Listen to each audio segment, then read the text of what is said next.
Hallelujah, hallelujah, hallelujah.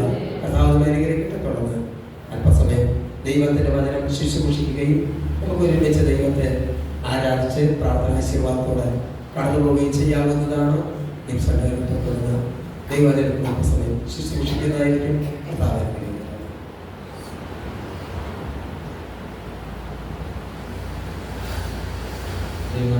ഉണ്ടാകട്ടെ. ഇന്ന് ദിവസത്തേക്ക് കാലത്തിന് ഓർത്തുകൊണ്ട് കർത്താവിനെ സ്തോത്രം ചെയ്യുന്നു. വീണ്ടും ഒരു ഞായറാഴ്ച പകൽക്കാലം കൂടെ നമുക്ക് ഇങ്ങനെ ദൈവത്തിന്റെ ആലയത്തിൽ ഒരുമിച്ച് ചേർന്ന് ബന്ധപ്പെടുക. കർത്താവ് നമുക്കൊരു അവസരത്തെ ഒരുക്കുന്നുവല്ലോ. ആ ദൈവത്തിന്റെ കൃപയെ ഓർത്തുകൊണ്ട് സ്തോത്രം. പ്രാർത്ഥനയോടുകൂടെ പ്രത്യാശയോടുകൂടെ നമുക്ക് പിന്നെയും ദൈവത്തിന്റെ സന്നിധിയിലായിരിക്കാം. അല്പസമയത്തിൽ ചിന്തക്കായി നമുക്ക് വേദഭാഗം വായിക്കാം. 2 കൊരിന്ത്യർക്കെഴുതിയ ലേഖനം 5-ാം അധ്യായം അതിന്റെ 17-ാമത്തെ വാക്യം ഒന്ന് വായിക്കാം. 2 കൊരിന്ത്യർക്കെഴുതിയ ലേഖനം 5-ാം അധ്യായം അതിന്റെ 17-ാമത്തെ വാക്യം.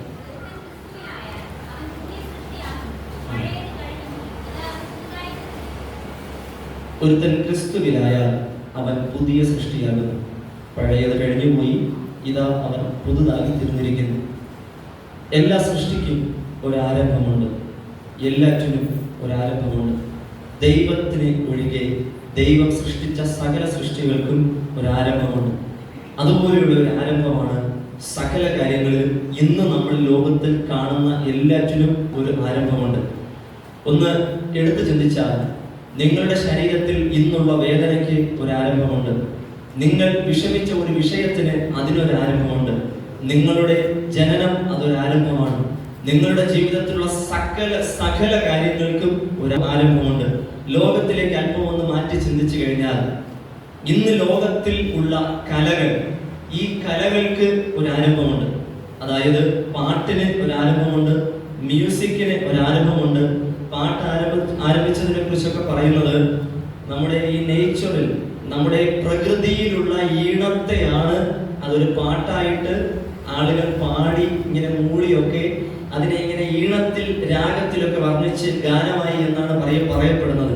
മ്യൂസിക് ഒക്കെ ഉണ്ടായത് പഴയ ആളുകൾ എല്ലിൻ കഷ്ണമൊക്കെ എടുത്തു വെച്ച് ഇങ്ങനെ പതുക്കെ ഇങ്ങനെ കൊട്ടുമ്പോൾ അതൊരു മ്യൂസിക്കായി പിന്നത്തേതിൽ പരിണമിച്ചുണ്ടായി എന്നുള്ള നിലയിലാണ് പറയപ്പെടുന്നത്. നമ്മൾ ഇന്നത്തെ കാലത്ത് ആരും ഇരുന്ന് എല്ലിൻ കഷ്ണം വെച്ച് കൊട്ടി ദൈവത്തെ മഹത്വപ്പെടുത്താറില്ല. പക്ഷേ ഇന്നത്തെ കാലത്ത് ഒത്തിരി വ്യത്യാസം ഉണ്ടായെങ്കിലും ഇതിനൊക്കെ ഒരു ആരംഭം ഉണ്ടായിരുന്നു. ആ ആരംഭം ചെറിയ ആരംഭമായിരുന്നു. ചെറിയ ആരംഭങ്ങളിൽ നിന്നും ഇന്ന് കാണുന്ന ഈ ഒരു മ്യൂസിക്കിലേക്ക് വന്നെത്തിയത് അന്നത്തെ ആരംഭമാണ് അതിന് കാരണം. അതുപോലെ തന്നെ കായിക വിനോദങ്ങൾക്കെല്ലാം ഒരാരംഭമുണ്ട്. ഇന്ന് കാണുന്ന ക്രിക്കറ്റോ ഫുട്ബോളോ ടെന്നീസോ തുടങ്ങിയുള്ള എല്ലാ കായിക വിനോദങ്ങൾക്കും ഒരാരംഭമുണ്ട്. ഈ ക്രിക്കറ്റ് ഒക്കെ തുടങ്ങിയതിനെ കുറിച്ച് പറയുന്നത് ഇങ്ങനെയാണ്. അത് സൗത്ത് ഈസ്റ്റേൺ ഇംഗ്ലണ്ടിൽ അവിടെ ചില ആട്ടിടയന്മാർ കമ്പെടുത്ത് വെച്ച് ഇങ്ങനെ ബോൾ പോലെ അതിനെ തട്ടിക്കളിച്ചതാണ് ക്രിക്കറ്റിന്റെ ആരംഭം എന്നാണ് പറയപ്പെടുന്നത്. അങ്ങനെയാണ് എങ്കിൽ ഈ ക്രിക്കറ്റ് കളിക്ക് അങ്ങനെ ഒരു ആരംഭം അവർക്കറിയത്തില്ല. ഇതിന് പിന്നത്തേതിൽ ഇത്രത്തോളം പ്രാബല്യത്തിൽ വരുമെന്ന് അന്നുള്ളവർക്ക് അറിയത്തില്ല. പക്ഷേ പിന്നത്തേതിൽ ഇത്രയും കോടിക്കണക്കിന് രൂപ മറിയുന്ന ഒരു കായിക വിനോദമായി ഇന്ന് ക്രിക്കറ്റ് മാറിയെങ്കിൽ അതിന് അന്ന് ഒരു ആരംഭം ഉണ്ടായിരുന്നു. എത്ര പേർക്ക് മനസ്സിലാകുന്നു? അതിനെ തുടർന്ന് തന്നെ എല്ലാ കണ്ടുപിടുത്തങ്ങൾക്കും ഒരാരംഭമുണ്ട്. എല്ലാ നിലയിലുള്ള പൊളിറ്റിക്കൽ പാർട്ടികൾക്കും ഒരാരംഭമുണ്ട്. മാത്രമല്ല ഇന്ന് കാണുന്ന എല്ലാ പ്രത്യയശാസ്ത്രങ്ങൾക്കും ഒരാരംഭമുണ്ട്. എല്ലാവരുടെ ഹൃദയത്തിനകത്ത് തോന്നുന്ന ഓരോ ഐഡിയയ്ക്കും ഒരാരംഭമുണ്ട്. ഇതിനൊരു ഉദാഹരണം പറഞ്ഞു കഴിഞ്ഞാൽ, ഇന്ന് നമ്മൾ കാണുന്ന വാഹനങ്ങളുണ്ടല്ലോ, വാഹനങ്ങളെ കുറിച്ച് പറയുന്നത് എങ്ങനെയാണ്? 1986 കാർൽ ബെൻസ് എന്ന് പറയുന്ന ഒരു മനുഷ്യൻ 3 വീലുള്ള ഒരു വണ്ടി ഉണ്ടാക്കി. 3 വീലുള്ള ഒരു വാഹനം നിർമ്മിച്ചു. ഈ മനുഷ്യൻ ഈ 3 വീലുള്ള വാഹനം നിർമ്മിക്കുന്ന സമയത്ത് ഈ മനുഷ്യന് വേണമെങ്കിൽ ചിന്തിക്കാം, ഇതിന്റെ ഒന്നും ആവശ്യമില്ല, കാളയും കഴുതയും ഒക്കെ കുതിരയും ഒക്കെ ഉള്ളപ്പോൾ എന്തിനാണ് ഒരു വാഹനം എന്ന് ചിന്തിച്ചിരിക്കാതെ ആ മനുഷ്യൻ 3 വീലുള്ള ഒരു വാഹനം ഉണ്ടാക്കിയപ്പോൾ അത് വലിയൊരു ഇൻവെൻഷനായി മാറി. ഇന്ന് ഇത്രത്തോളം വാഹനങ്ങൾ ഇന്ന് ലോകത്തിൽ വന്നതിന്റെ കാരണം ഈ കാർൽ ബെൻസ് എന്ന് പറയുന്ന ഒരു മനുഷ്യന്റെ ഹൃദയത്തിനകത്ത് തോന്നിയ ഒരു ചിന്തയാണ്. അന്ന് 3 വീലുള്ള വാഹനത്തെ ആ മനുഷ്യൻ ഉണ്ടാക്കിയപ്പോൾ എനിക്ക് കുറച്ചുകൂടെ താല്പര്യം തോന്നിയത് ഈ 3 വീലുള്ള വാഹനം പിന്നെ 4 വീലുള്ള വാഹനമായി. പക്ഷെ ഇതിനകത്ത് ഏതോ ഒരു മനുഷ്യൻ ചിന്തിച്ചു, എന്തിനാണ് ഇത്രയും വീൽ? അതിനെ എന്തുകൊണ്ട് 2 ആക്കി കുറച്ചുകൂടാ?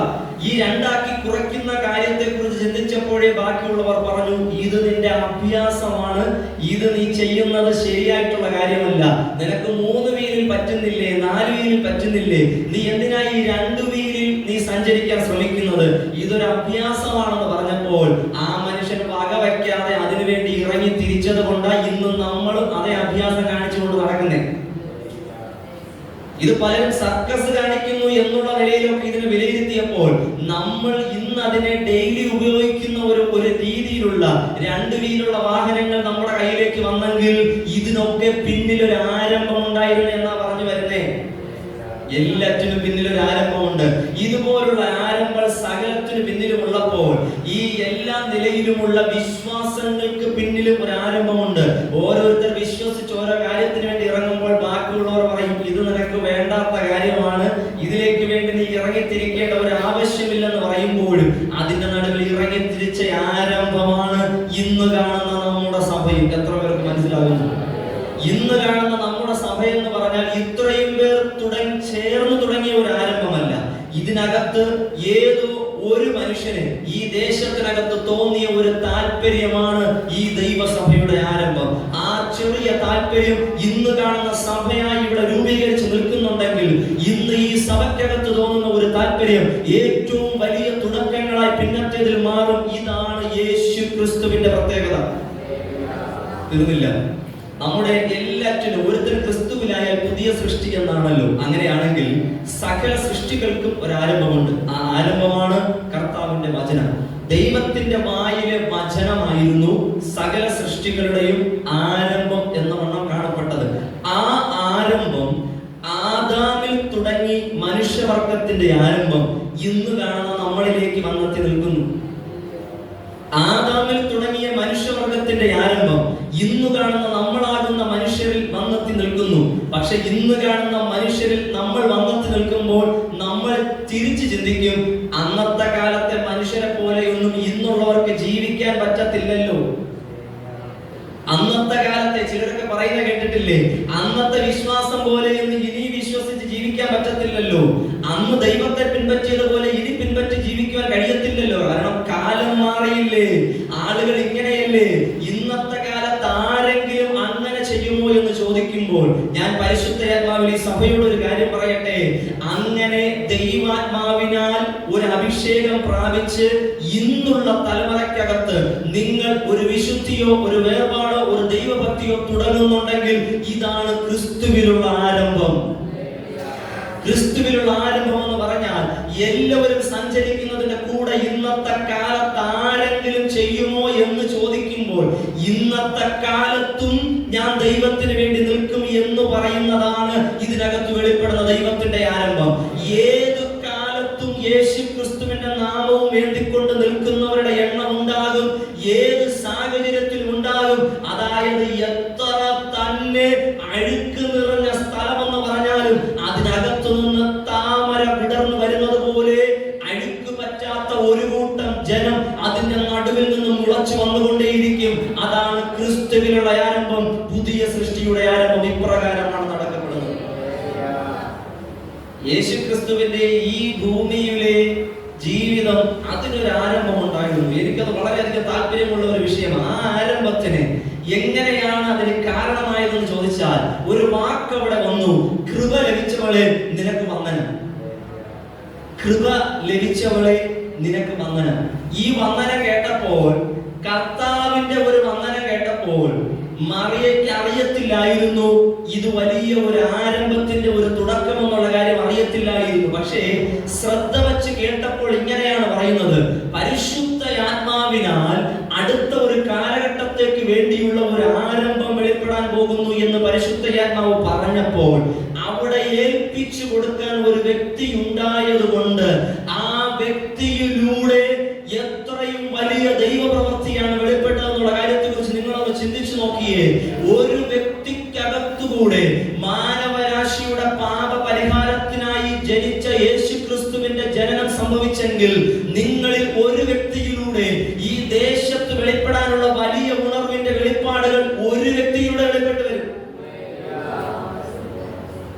ഞാൻ ഒരാൾ എന്ത് ചെയ്യാനാ എന്ന് ചോദിച്ചാൽ നിങ്ങൾ ഒരാൾ ഏൽപ്പിച്ചു ഏൽപ്പിച്ചു കൊടുത്താൽ ഒരാളിലൂടെ വലിയ ദൈവപ്രവർത്തികൾ വെളിപ്പെടും.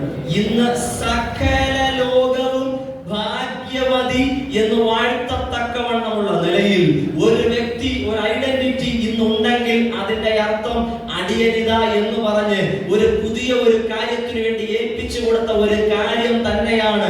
ലോകത്തെ നോക്കാതെ, ബാക്കിയുള്ളവരെ നോക്കാതെ, നാണക്കേട് നോക്കാതെ, കുടുംബത്തിൽ നിന്ന് പുറത്താക്കും എന്നുള്ളത് നോക്കാതെ, ബാക്കിയുള്ളവർ എന്ത് പറയുമെന്ന് നോക്കാതെ, എന്ത് അപമാനവും സഹിക്കുവാൻ ഒരു വ്യക്തി ഇറങ്ങി തിരിച്ചപ്പോൾ ലോകത്തിന്റെ സ്ഥിതി മാറിയെങ്കിൽ യേശുക്രിസ്തുവിന്റെ അധികാരമുള്ള നാമത്തിൽ ഇതുപോലുള്ള നിലയിൽ ഇന്നത്തെ കാലഘട്ടത്തിൽ ആരെങ്കിലും ഇറങ്ങിത്തിരിക്കുന്നുണ്ടെങ്കിൽ അവരിലൂടെ ദേശത്തിന്റെ സ്ഥിതി മാറും, ലോകത്തിന്റെ സ്ഥിതി മാറും.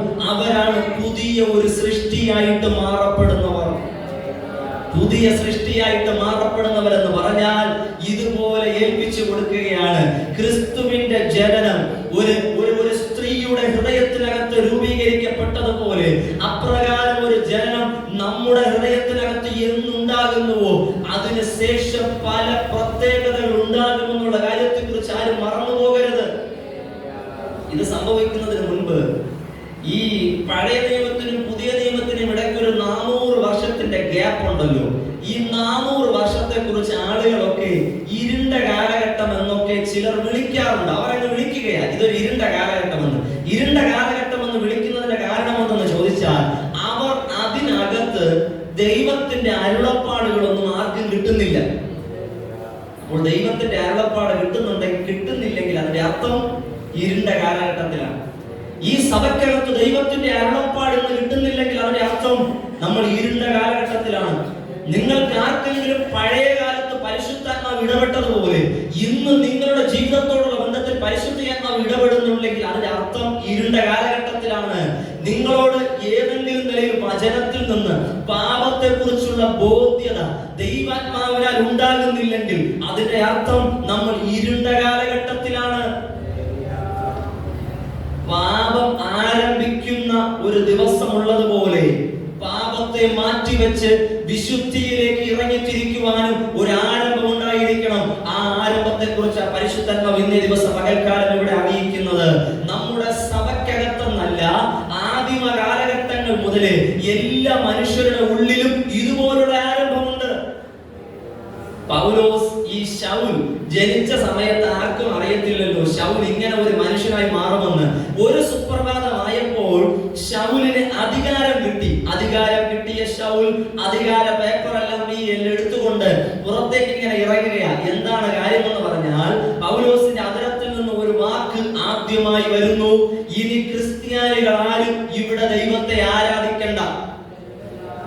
മനസ്സിലാക്കിക്കോളണം, ഇനി ക്രിസ്ത്യാനികൾ ആരും ഇവിടെ ദൈവത്തെ ആരാധിക്കേണ്ട. ഒന്നുകൂടെ പറയുന്ന വാക്ക് ശ്രദ്ധിക്കുക: ജീവനുള്ള ദൈവത്തെ ആരാധിക്കുന്നവർ ഇവിടെ ആരാധിക്കേണ്ടെന്നല്ല, യേശു ക്രിസ്തുവിനെ പിൻപറ്റുന്നവർ ഇവിടെ വേണ്ട. വാക്ക് നിങ്ങൾ ശ്രദ്ധിക്കണേ. യഹൂദന്മാർ ആരാധിക്കുന്ന നമ്മുടെ പിതാവായ ദൈവത്തെ ആരാധിക്കരുതെന്നല്ല, പിശാചിന്റെ ഏറ്റവും വലിയ പ്ലാൻ യേശു ക്രിസ്തുവിനെ നീ പിൻപറ്റരുത്. യഹോവ സാക്ഷികൾ അതുപോലുള്ള ആളുകളൊക്കെ ജീവനുള്ള ദൈവം എന്നുള്ള നിലയിൽ ദൈവത്തെ പറയുമ്പോഴും പിശാചിനെ എതിർക്കേണ്ട ആവശ്യം വരാത്തതിന്റെ കാരണം അവരോട് പിശാചിനെ എതിർക്കേണ്ട ആവശ്യമില്ല. ശൗൽ എതിർത്തപ്പോഴും അതുപോലുള്ളവരോട് എതിർത്തില്ല. കാര്യം ശൗലിനെ അറിയാം അങ്ങനെയുള്ളവരെ എതിർക്കേണ്ട, പിശാച് അങ്ങനെയുള്ളവരെ കയ്യിലെടുക്കത്തുമില്ല. പക്ഷേ ഇതിനകത്ത് യേശു ക്രിസ്തുവിനെ പിൻപറ്റുന്ന ഒരു കൂട്ടം ദൈവജനമുണ്ടെന്ന് അറിഞ്ഞപ്പോൾ പൗലോസ് ഒരു അധികാര പത്രവുമായി ഇറങ്ങിത്തിരിക്കുകയാ. ആ ആരംഭത്തെ കണ്ട ദൈവം ഇങ്ങനെ പറഞ്ഞു: കുറച്ചു ദിവസം നിന്റെ കളി നടക്കട്ടെ, കുറച്ചു ദിവസം നിന്റെ എങ്ങനെയാണ് നിന്റെ പ്രവർത്തന മേഖലകൾ എന്നൊക്കെ ഞാൻ നോക്കട്ടെ, ആരുടെയൊക്കെ എതിരെ നീ എന്തൊക്കെ നിലയിൽ പ്രവർത്തിക്കുമെന്ന് നോക്കട്ടെ. ഇതൊക്കെ കണ്ടിട്ട് വേണം നീ എന്തൊക്കെ കഷ്ടം എനിക്ക് വേണ്ടി സഹിക്കണം എന്ന് ഞാൻ തീരുമാനിക്കുന്നത്. ദൈവമക്കൾക്ക് വിരോധമായി പ്രവർത്തിക്കുന്നവരെല്ലാം ദൈവം കുറച്ചു നാളേക്ക് വിട്ടിരിക്കുന്നത് എന്തിനു വേണ്ടി എന്ന് പറഞ്ഞാൽ, നിന്റെ ഇന്നത്തെ കളിക്കനുസരിച്ച നാളത്തെ നിന്റെ കഷ്ടപ്പാട് എനിക്കൊന്ന് തീരുമാനിക്കാൻ. പൗലോസ് എഴുന്നേറ്റ് നിന്ന് ഒരു ക്രിസ്ത്യാനിയെ ഒറ്റ അടിയടിച്ചപ്പോൾ കർത്താവ് അപ്പുറത്തെ പേജ് മറിച്ച് എഴുതി വെച്ചു: നിന്നെയും അടിക്കും, അന്ന് നീ കൊള്ളും, കൊണ്ടിട്ട് നീ പറയും യേശു മാത്രം കർത്താവ്. യേശുവിന്റെ നാമത്തിൽ, യേശുവിന്റെ നാമത്തിൽ. നമ്മുടെ ദൈവത്തിന്റെ പദ്ധതി എന്ന് പറഞ്ഞാൽ ചെറിയ രീതിയിലുള്ള പദ്ധതികളൊന്നുമല്ല. കർത്താവ് ആരംഭം കുറിക്കാൻ തുടങ്ങിക്കഴിഞ്ഞാൽ, നിന്റെ ജീവിതത്തിൽ ശരിയായ നിലയിൽ ഒരു ആരംഭം കുറിക്കാൻ തുടങ്ങിക്കഴിഞ്ഞാൽ, ഇന്നലെ വരെ ചെയ്ത എല്ലാ പ്രവർത്തികളും മാറി നിന്നിട്ട് നിന്റെ അതിരത്തിൽ നിന്നും വേറെ വാക്കുകൾ കയറി വരും. യേശു ക്രിസ്തുവിനെ കുറിച്ചുള്ള വാക്കുകൾ നിന്റെ അതിരത്തിൽ നിന്നും കയറി വരുന്നതിന്റെ കാരണം ഇന്നലെ നീ പഠിച്ചത് കാരണമല്ല, അതിന് വിരുദ്ധമായി യേശു ക്രിസ്തുവിനെ നീ പറയുന്നതിന്റെ കാരണം എന്തെന്ന് പറഞ്ഞാൽ, ഇന്ന് നിന്റെ ജീവിതത്തിൽ ദൈവം ഒരു ആരംഭം കുറിച്ചതുകൊണ്ടാണ്. യേശു ക്രിസ്തു ഇതുപോലെ ചിലരുടെ ജീവിതങ്ങളോടുള്ള ബന്ധത്തിൽ ആരംഭം കുറിക്കാൻ തുടങ്ങിയാൽ ഏത് മനുഷ്യനും മാറും, ഏത് മനുഷ്യനും മാറും. ഇനി പൗലോസിന്റെ ജീവിതത്തിൽ ഇരുണ്ട കാലഘട്ടം ഉണ്ടായിരുന്നു. പൗലോസ് അന്ധനായി മാറി. അന്ധനായി മാറിയ പൗലോസ് പഴയ നിയമത്തിന് പുതിയ നിയമത്തിന് ഇടയ്ക്കൊരു ഗ്യാപ്പ് ഉള്ളതുപോലെ പൗലോസ് കുറച്ചു ദിവസം ഇങ്ങനെ കണ്ണടച്ചങ്ങനെ ഇരിക്കുക. കണ്ണ് തുറക്കുന്നതും അറിയാൻ പറ്റുന്നില്ല, കണ്ണടയ്ക്കുന്നതും അറിയാൻ പറ്റുന്നില്ല. രണ്ടിന്റെ ഇടയിൽ ഇരുന്നപ്പോഴാണ് ദൈവത്തെ കണ്ടത്. യേശുവിന്റെ നാമത്തിൽ, യേശുവിന്റെ നാമത്തിൽ. ചിലർക്ക് കണ്ണിന് കാഴ്ചയുള്ളപ്പോൾ അവർക്ക് ദൈവത്തെ കാണാൻ കഴിയത്തില്ല, അവർ ദൈവത്തെ കാണത്തില്ല. കാര്യം എന്തെന്ന് പറഞ്ഞാൽ, കണ്ണു തുറന്ന് എല്ലാവരെയും കണ്ടിട്ട് ബാക്കിയുള്ളവരെ കുറ്റം വിധിക്കാനും കുറ്റവും കുറവും ഒക്കെ കാണാനും ഒക്കെ കണ്ണിന് കാഴ്ചയുള്ളപ്പോൾ അതിനൊന്നും കഴിയത്തില്ല. അതുകൊണ്ടാണ് ദൈവം ചിലരെയൊക്കെ കുരുടനാക്കി ഇരുത്തുന്നത്. അവർ ഇരുന്നു കൊണ്ട് നോക്കുമ്പോൾ ആരെയും കാണാൻ പറ്റുന്നില്ല. ഏക ഒരു കാഴ്ചപ്പാട് മാത്രമേ ഉള്ളൂ, ക്രൂശിക്കപ്പെട്ട ക്രിസ്തുവിന്റെ രൂപം അവരുടെ ഉള്ളിൽ വരച്ചു കാട്ടുന്ന ഒരു ദൈവത്തിന്റെ ആത്മാവ്.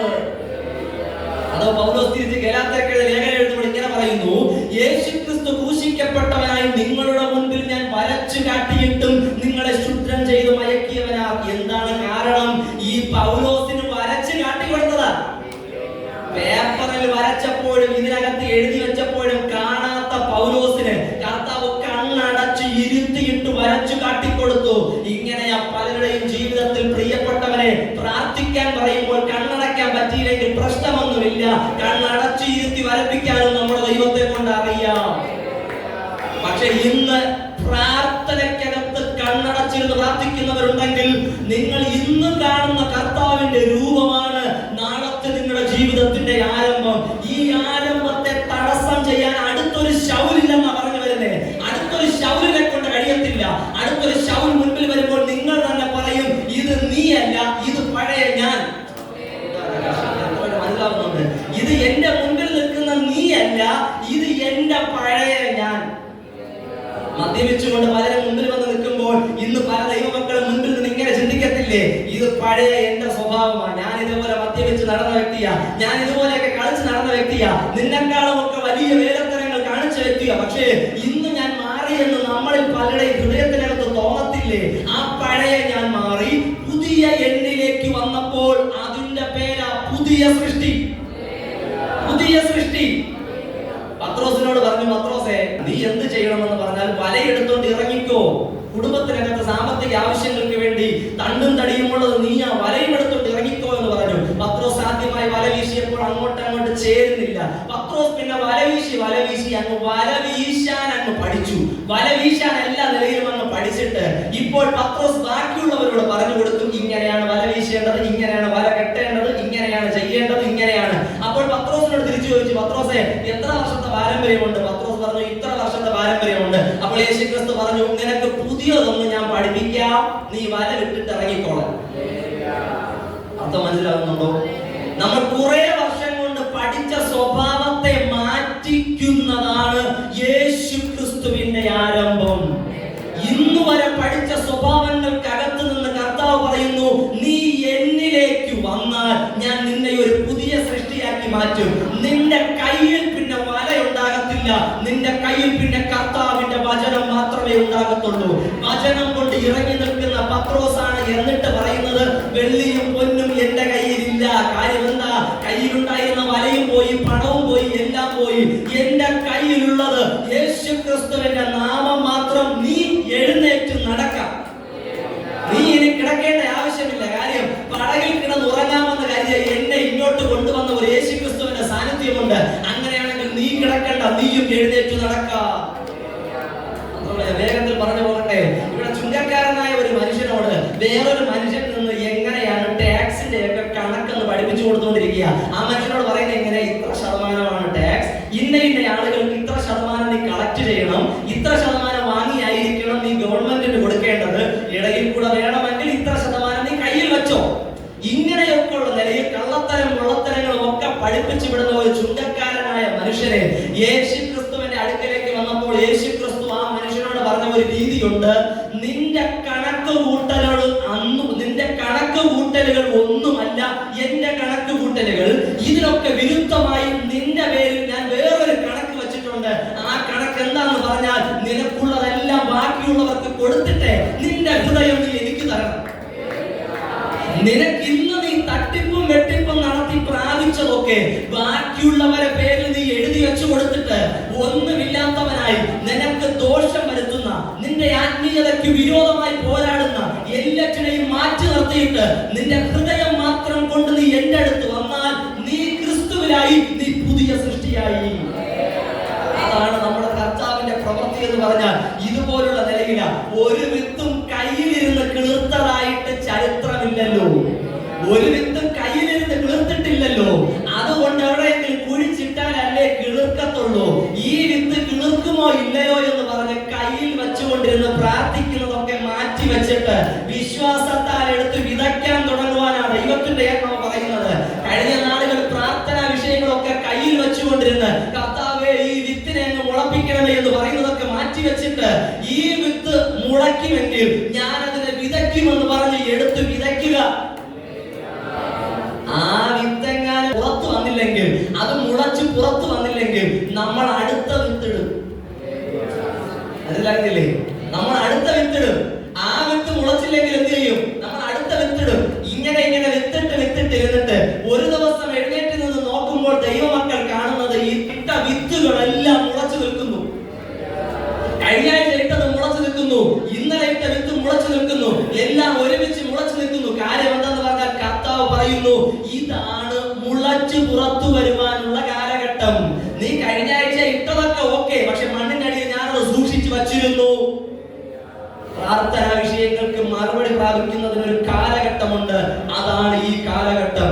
ആരംഭത്തിനായുള്ള കാലഘട്ടം വരുമ്പോൾ, ആത്മീയതയ്ക്കകത്തുള്ള ആരംഭത്തിന്റെ കാലഘട്ടം വരുമ്പോൾ ദൈവമക്കളാരും വിട്ടുകൊടുക്കാതെ പ്രാർത്ഥിക്കുവാൻ തുടങ്ങുക.